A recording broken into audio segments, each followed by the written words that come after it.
This is NDTV, and you're watching NDTV 24/7.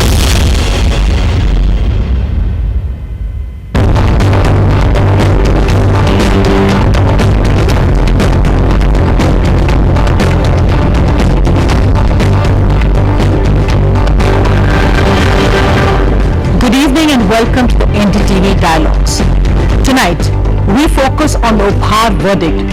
It's now out after 18 long years, but for the families of the 59 killed in that blaze, there is still no closure.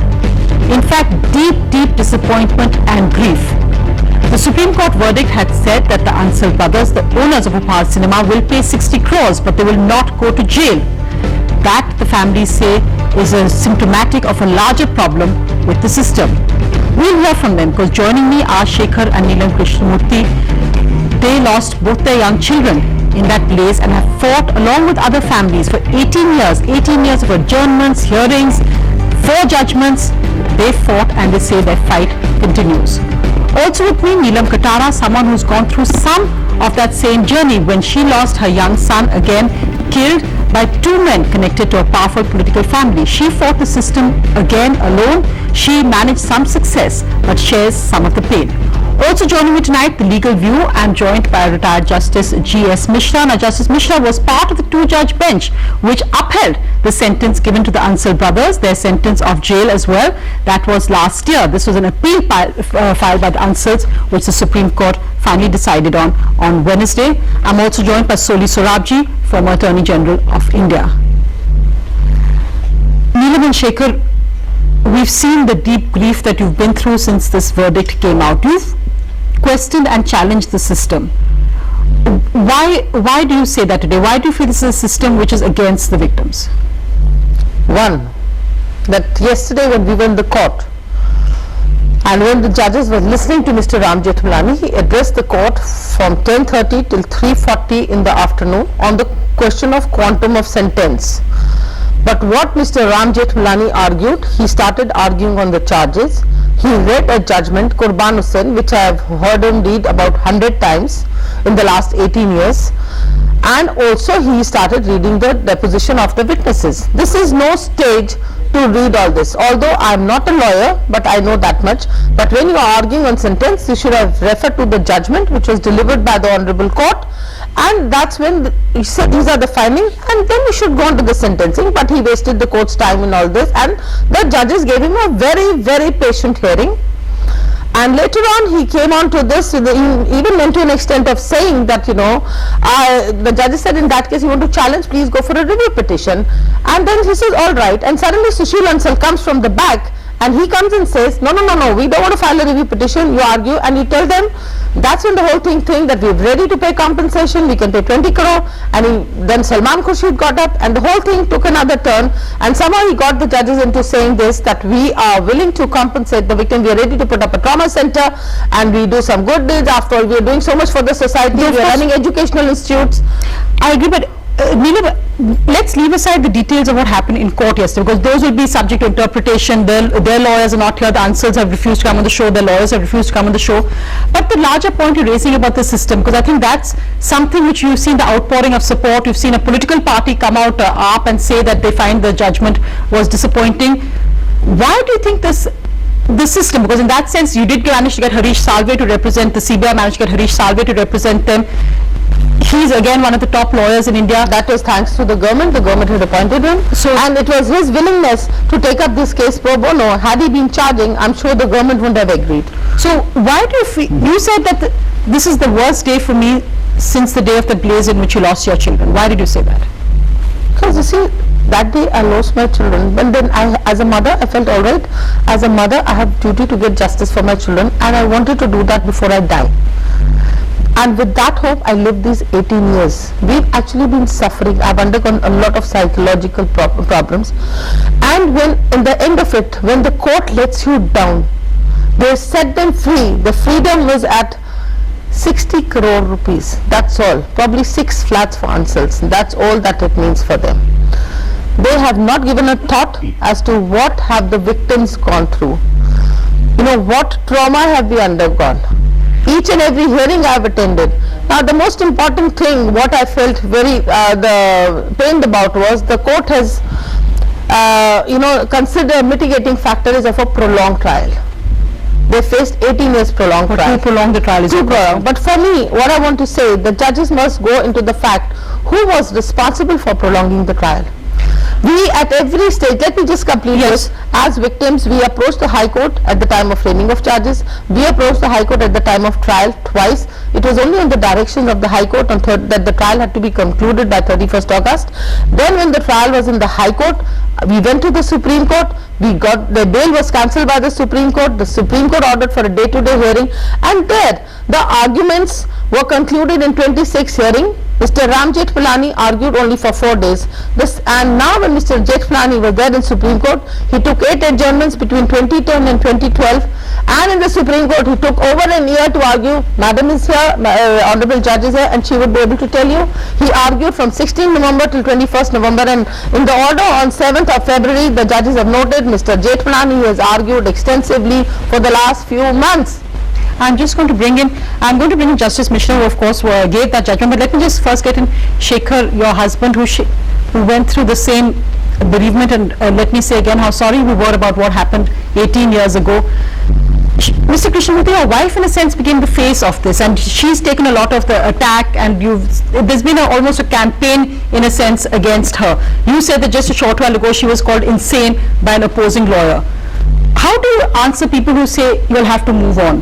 Why are you fighting this case? The sentence has been given by the Supreme Court. In a sense, it's a final verdict. Why are you keeping on fighting? It won't change anything. It was actually a promise made to our children. Like, we were very young when this tragedy happened. I think Neela was in late 30s, I was in early 40s. And it was a very conscious decision. Though people told us, we can start our family again. And we were at that age, we could have. But a very conscious decision we took that, no, we are going to fight and we're going to get justice, because after all, our children were not toys that, the toy is broken and get another one. So we never expected, we didn't know anything about law, anything. I had not even seen High Court or Supreme Court in 97, because I was traveling and I was engaged in my business. And that's the time, it was a conscious decision we took that, look, we're going to fight. And we thought we wanted to do is open and shut case. Look, I've sent my children to a cinema hall. I'm a paying patron. I don't expect that there's going to be a blast in the cinema hall and the people aren't going to get out. They don't have exit, they don't have gangway. I don't know. I expect the government to do the job. When they give an NOC to do the job, yes, there's going to be all the provision of fire safety norms in the cinema hall. I never expected that I send my children at 3 o'clock and get the dead body at 8:30. And that's the decision we took. Look, we have to, not today, I won't have my children. Today, whatever we are doing for the future tragedies. And Supreme Court, I think this is the first case which reached the Supreme Court. Supreme Court should have taken the advantage of giving a judgment which is going to send a deterrence in the society. Look, if you're going to do this, you're going to go behind bars. And we said, no, 2 years, no, this can't be equal to negligence. This is a willful negligence. They have actually contravened each and every rule of the book. I'm going to bring in Justice Mishra, because Justice Mishra, you actually upheld the Delhi High Court sentence finding the Ansals guilty, but you differed and you felt that a 1-year sentence was enough for them given the advanced stage. Why do you think this issue? Because you've seen the disappointment over this verdict. Why do you think there's such a gap between what people feel, and it's not just the families, you've seen many other people coming out, political parties coming out. Why is there such a gap between what people feel and what you decided and what the Honorable Court has decided? Now let me first of all rectify and accurately let you know the facts. Okay. Because I have found even in the newspaper reports, some of the newspaper reports, and even in this news channel, actually the trial court, the threadbare step-by-step sentences that the trial court had awarded 2-year sentence, which was interfered and reduced by the High Court to 1 year, and against which also the accused had filed an appeal in the Supreme Court.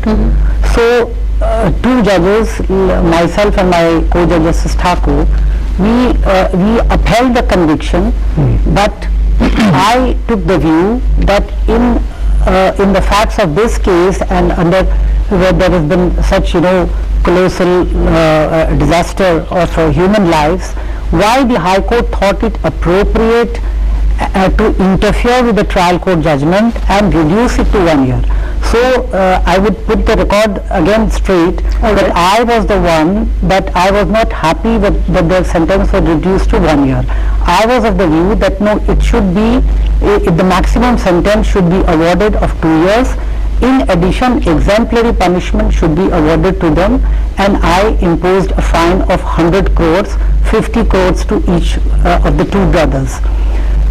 Justice Thakur also upheld the 1 year sentence awarded by the High Court, and we both of us dismissed the appeal that yes, 1 year sentence has to be there. Now, the difference between myself and my co-judge was only to the extent whether that the additional 1 year sentence or substitution of sentence with a fine should be given or not. Justice Thakur was of the view that we could not have substituted. So what do you feel, ma'am, then about, so let me complete this part. Okay. So the matter was referred to the larger bench, and the perception that gained ground was that on question of sentence the judges have deferred, which I think it's not really accurate to say that the judges did not defer on the question, on the sentence which was already awarded. The judges deferred only for the enhancement of the punishment. So actually that 1 year we extra they spent in court would perhaps have been saved. Yes. But so then what do you think about the verdict that has come this week? Speaking for myself, I am a bit confused because I don't have, no one has seen the reasoned judgment and order, because I was expecting that, because I have been one of the judge of, it's very natural even for the judge who has delivered the judgment to know the reasons why it has been upheld or why it has been overturned. So I was expecting that if my judgment is not upheld for enhancement of sentence, then the judges at least would give the reasons that why this 2 year sentence was interfered with the High Court and it was reduced to 1 year. So that part would be dealt with. But something else has happened, that even that 1 year sentence, which I feel was not referred to the larger bench, has been interfered by the bench. What I mean to say that 1 year sentence could not have been interfered with, because that part was not referred to the larger bench. What was referred, so you're saying at least the 1 year should have been given. 1 year was, but the point that Mr. Krishnamurthy made, now I'm just going to come to Mr. Surabji as well, the point Mr. Krishnamurthy made, this is a case that could have set a precedent, and looking at the larger issue, the belief, we know there are many other cases pending. I refer to Amri Hospital case in Kolkata where 92 people died and all 16 accused are out in bail. Where is the precedent? Do you think the Supreme Court perhaps lost a chance to make this a landmark verdict? I guess because you see, frankly speaking, it's a counter view who should be answering this, because speaking for myself, I go by what you are saying. I also belong to the same school of thought, because I was of the firm view that the sentence should have been enhanced, and it is a fit case for the maximum punishment, because under 340 the maximum punishment is 2 years plus fine, etc., etc. So I feel that yes, it could have set a precedent where a standard could have been set for the organizers and those who conduct this kind of business to put utmost check on these aspects and be very careful about that incidents of such nature do not occur, and if it occurs, they will really, in fact, rather it should be. In fact, order the government to frame a law to make sure laws are being. Mr. Surabji, if you can come in here, going beyond this individual case, because of course the detailed judgment is not out yet, but looking at a missed opportunity, the fact that it seems when we talk about cases that shocked collective conscience of a nation, the Supreme Court has used that in a different context when it came to convicting a terrorist to death. This case shocked the collective conscience.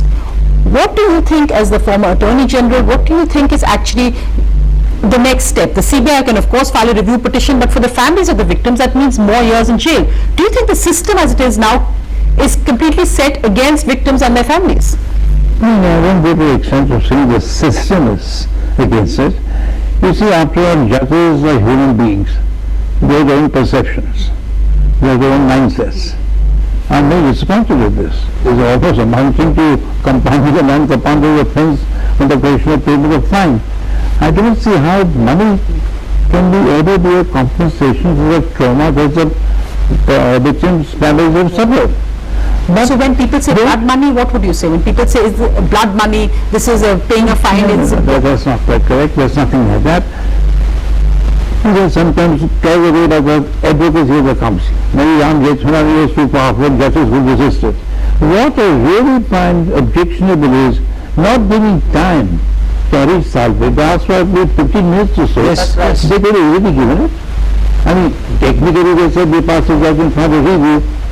I think Sonia, they have been over-indulgent to the answers and very negative to the victims.